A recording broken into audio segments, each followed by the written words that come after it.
Salamat sa mga awit, no, makadasig po sa ato ang Kristohan kinabuhi. Salamat sa Ginoo, no. Doon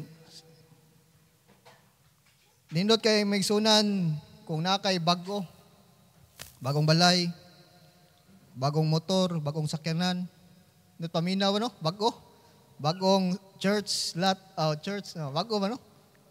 So bago ba? Nindot may sunan nga nakay bago. So karon may sunan sa atong kuandre sa devotional din ako nya ako pagikuan og message sa Book of Psalm chapter 87 palihog sa pag-abli sa inyong mga Bible. Psalm chapter 87.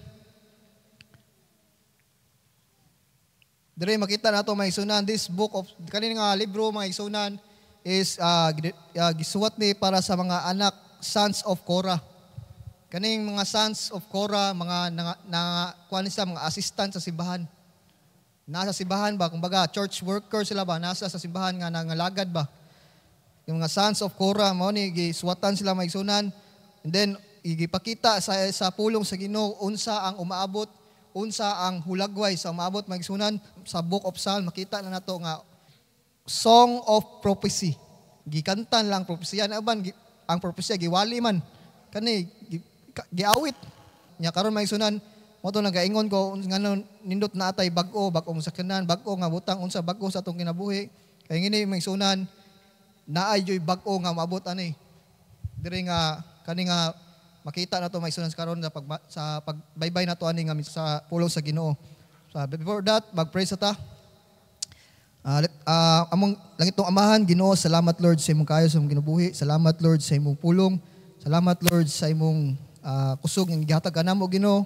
Salamat ikaw gamahanan nga Dios nga among gisaligan sa among kinabuhi. Ginoo, pasayloa kami Lord sa mga sala nga nabuhat. Iloy kami Ginoo pinagisimbalan nga dugo. Aron Lord God, kami angayan Ginoo sa paghisgot sa imong pulong. O Ginoo, nangayo kog kaalam, wisdom Ginoo nga imuha yung pulong ang mawali, ang pinasikad sa imong balang espiritu nga mga madala, dili ko madala sa emotion but madala sa balang espiritu nga magaidan ko nimo Ginoo sa mensahe nga imo ihatag karon Ginoo sa matag usa Ginoo. Salamat ning privilege Ginoo nga maka-partake o maka-preach sa imong pulong karon. Ang dugimaya mo ibalik kanimo sa ngalan ni Jesus. Amen. Dili maigsunan, makita nato maigsunan unsa ang umaabot.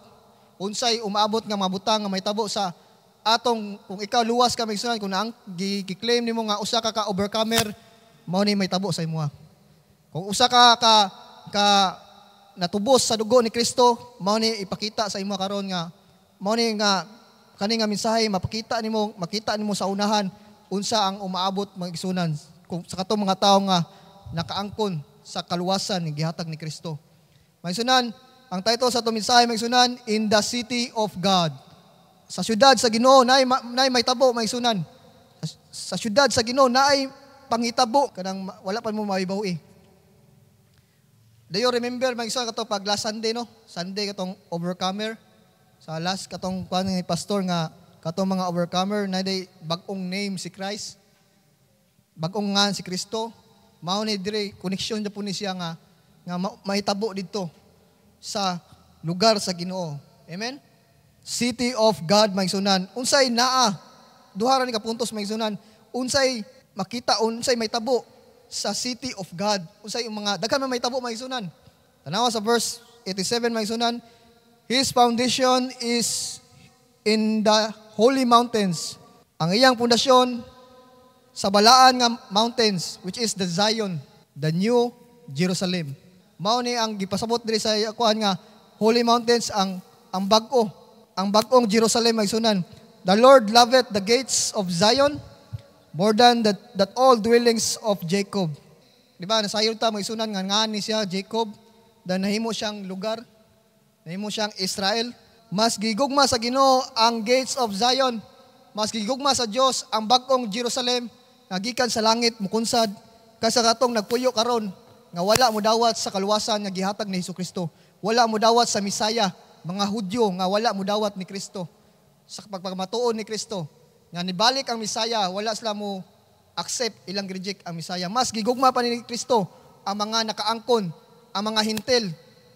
Kita maigsunan, mas gigugma sa Dios nga kita mga hintil giablihan sa Ginoo nga nahimutang part diya sa pamilya sa Ginoo.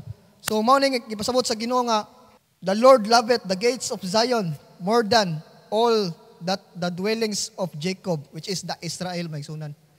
Kay kabaw ka Israel, mga Jewish karon, di sila mo believe ni Jesus Christ. Di sila mo to ni Jesus Christ. Because Jesus Christ tao lamang. Pero makita nimo sa Bible, kung imong basahon ang Biblia, maigsunan, the Son of God, Jesus, red letter din na, Jesus, siya jud ang Ginoo. So wala sila mabilib maigsunan, but kita maigsunan, giablihan sa Ginoo ang nag-open siyang bagong nga portahan, which is the Gentiles nation, mga hintil. Kung sa Jewish tradition, sa mga Hudyo, mga hugaw ila tanaw sa tuwa. Mga hugaw kay mga sala na sila, kay kita limpyo ta, no? Hudyo, mga Jewish nga mga tao. Tanaw sila sa tuwa, mga hintil, mga Gentiles, pero giablihan sa Ginoo. Nga naman, nakita na nga kinahanglan sila makaangkon pog salvation. Kinahanglan ko nila maangkon. Maangkon nila ang gingharian sa Dios. So maigsunan, in the city of God, unsa may mga itabo, tanawa sa verse 3, glorious things are spoken of thee, O city of God. Daghan glorious nga may sulti dito, mabatbat dito maigsunan. Daghan mga glorious things nga masulti dito maigsunan. Nga wala pa na to masayre. Pero nadre gikuan sa Bible, akong nakita maigsunan, in the city of God, number 1, you will be mentioned. Unsa kanindot maigsunan nga may mention ka maigsunan. Ang nag-mention nimo ang Ginoo mismo gisunan. Na kani nga tao nga nakaangkon sa kaluwasan, na tao siya dire. Dili sa kalibutan, na tao sa kalibutan, but na tao siya sa bag-ong Jerusalem. Mao nagingon sa pulong sa Ginoo maigsunan, we are ambassador of Christ, we are citizen. Bag-o na ta nga citizen diha sa Ginoo. Bag-o na ta. Dili na ta ingon nga citizen diri sa kalibutan. Ano man, binayran naman ta sa dugo ni Kristo. Naka-register naman ta dito sa langit. Citizen na ta. Mabitaw nga kung wingon sila nga what ay labot sa tithes, appeal na sa tithes. Ano man, nahimo na tang kaliwat nila ni Kristo. Nahimo na kaliwat sa mga Hudyo. Ano man, appeal na ta sa saad sa Ginoo. Amen? So mao ni maigsunan, you will be mentioned. Usa ka nga ma-mention mga sanang, I will make mention of Rahab, Babylon, of them. Sa verse 4 maigsunan, that them that you know me, behold, Philistia and Tyre and Ethiopia, that this man was born there. Maigsunan, na kani mga lugar ni mga makasala na dili motuo sa Ginoo. Pero gikuan sa Ginoo, nampoy naluwas.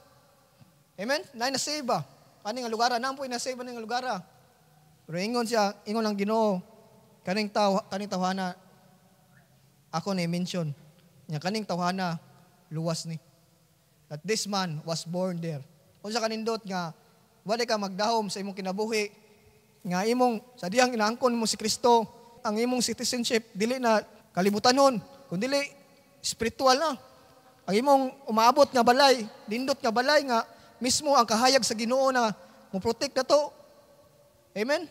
Ang destinasyon nimo giusab sa Ginoo. Ang imong final destination dito na sa gingharian sa Dios. Ang mga tao karon believe kayo nga dual citizen, US siya o kuan siya Pilipino. Di ba? Nga Singaporean or Filipino. Kanang kuan kay ba lahi ra jud ba?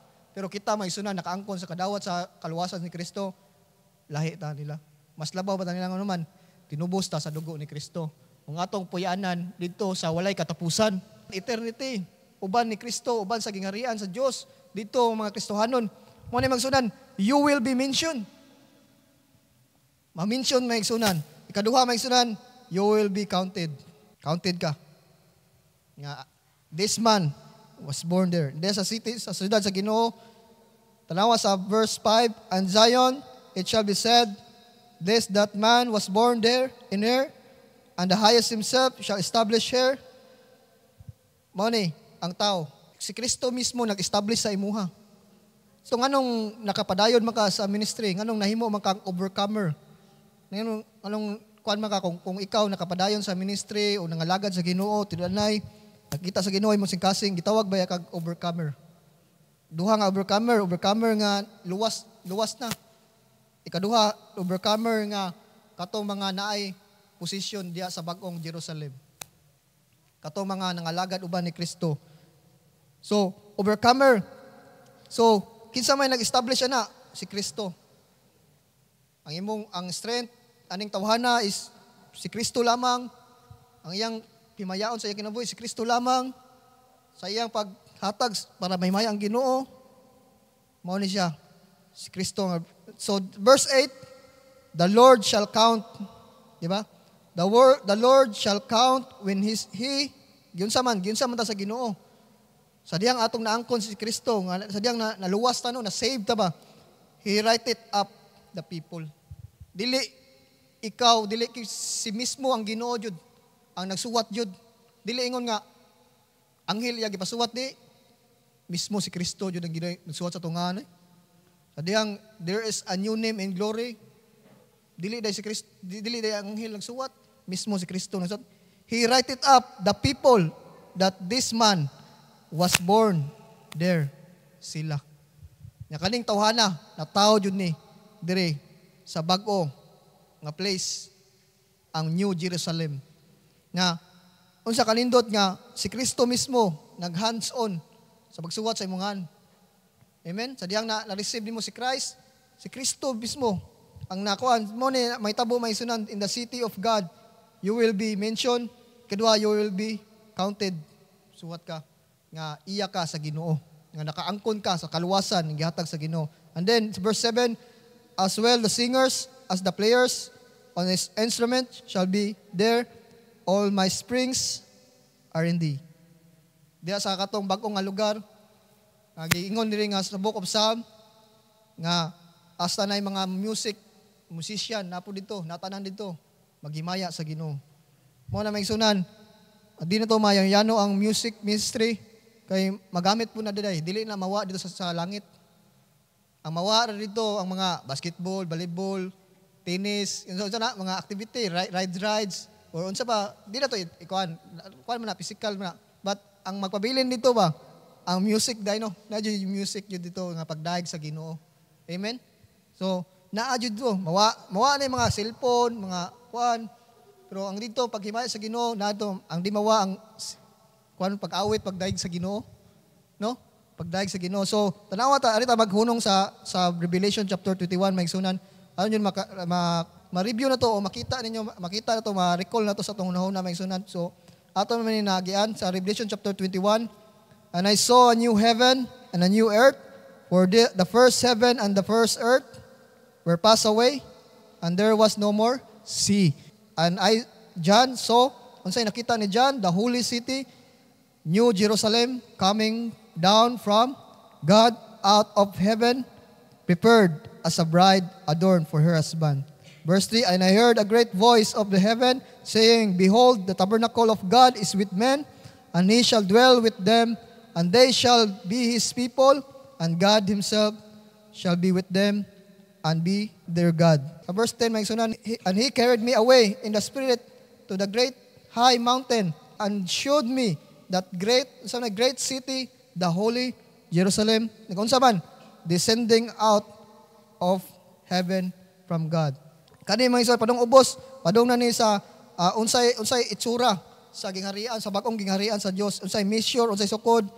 Di na kuan so ato nakita maigsunan nga naay bag-ong Jerusalem nga padong naog maigsunan. And then maigsunan sa chapter 22 verse 16, kita na maigsunan, I, Jesus, have sent mine angel to testify unto you these things in the churches. I am the root and the offspring of David and the bright and morning star. Maigsunan, kaning pagpropesiya nga ato mabasahan maigsunan, naay gipadala ang Ginoo diri at ang anghel nga mawali ani mao ato pastor, mawali ato ni paminawon maigsunan ang propesiya nga gihatag diri sa atong church maigsunan. Kung unsa ang ministry diri atong kuptan, kung unsa atong ministry, ang ministry diri gihatag sa Ginoo, nga naman si Jesus Christ man mismo nag-appoint og tao diri nga ato sundon maigsunan. Ato sundon, wala ta lang sundon. Dili ta mosunod sa kalibutan, kundi dili mosulod ta sa unsay giwali diri nga mga propesiya, nga mga pagbando, ang instruct o pagbadlong sa tuwa maigsunan. para mainsakto ang atong kinabuhi. Kung walay pagbadlong maigsunan, dili ta mapitol, dili ta mabadlong, dili ta matulid maigsunan. Mao na kung nay pagwali sakit sa imong pulong, madawata nimo maigsunan, dawata maigsunan, ang kuna nga sala na. Mao na makapalipay mo nga mawa ng sala maigsunan. So maigsunan, unsay maabot bag-ong Jerusalem, bag-ong gangharian sa Dios. Ya kung ni-claim ka nga save ka, nga bago nga save ka, mao ni imong destinasyon maigsunan. Di ba ka makonsensya nga ikaw lang ba ang muadto sa gingharian sa Dios? O mas maningkamot ka nga muadto ka sa field, nga musangyaw sa maayong balita?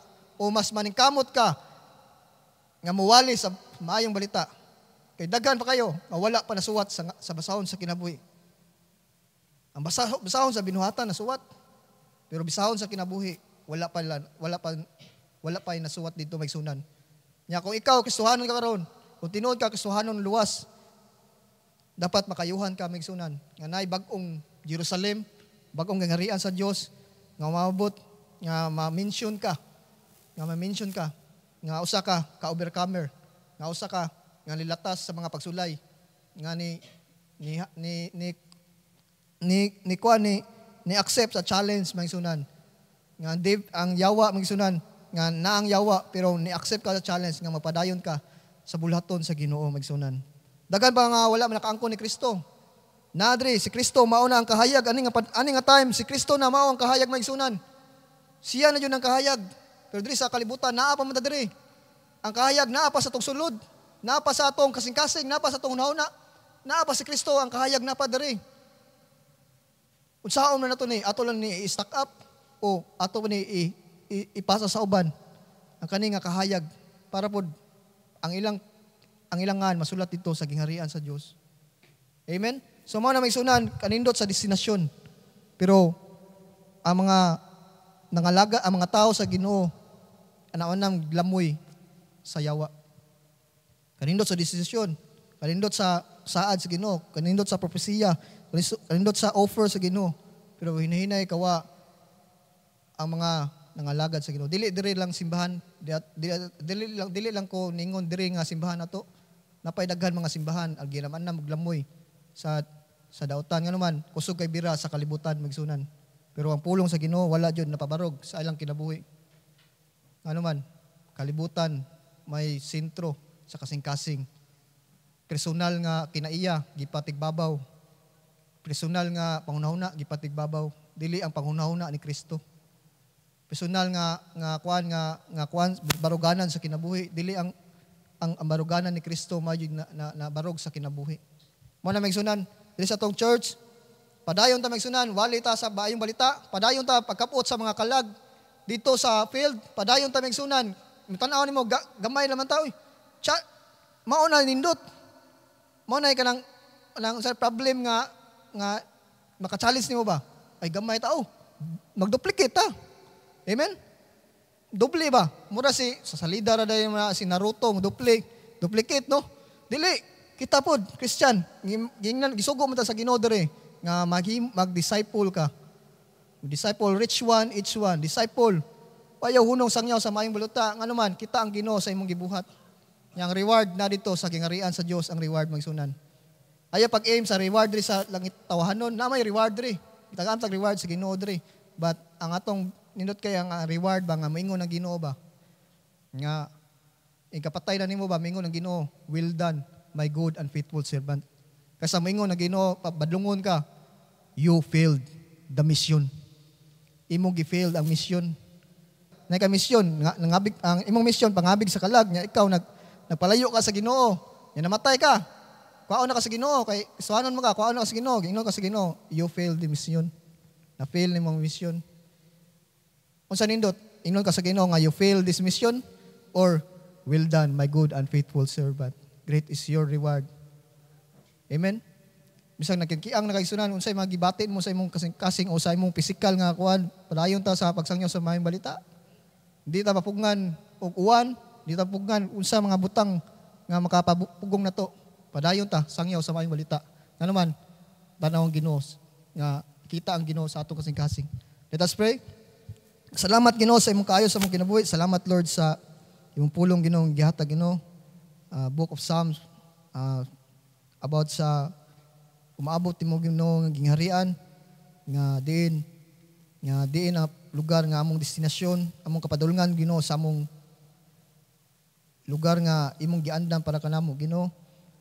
And Lord, sa among kinabuhi, sa among pagkakastuhanon, Ginoo, salamat Ginoo nga nami sa simbahan nga kanunay naka-inquire ug nangayog guide unsaon pangalagad kanimo nga may sakto Lord. And I pray Ginoo sa mga tao Ginoo nga pa nakaangkon sa imong gospel Lord, nga kami Ginoo nga tabangin kami Ginoo nga magamit Lord God makasangyaw sa maayong balita Ginoo. Ug salamat Lord sa kaayo nimo sa among kinabuhi, ikaw ang Alpha and Omega sa among kinabuhi, ikaw ang Dios nga gamahanan. Salamat sa kanunay nga sa pagbasa namo sa imong pulong, ikaw makadasig ka namo kanunay. Salamat Lord ug dungay maya mo ibalik kanimo sa ngalan ni Jesus. Amen.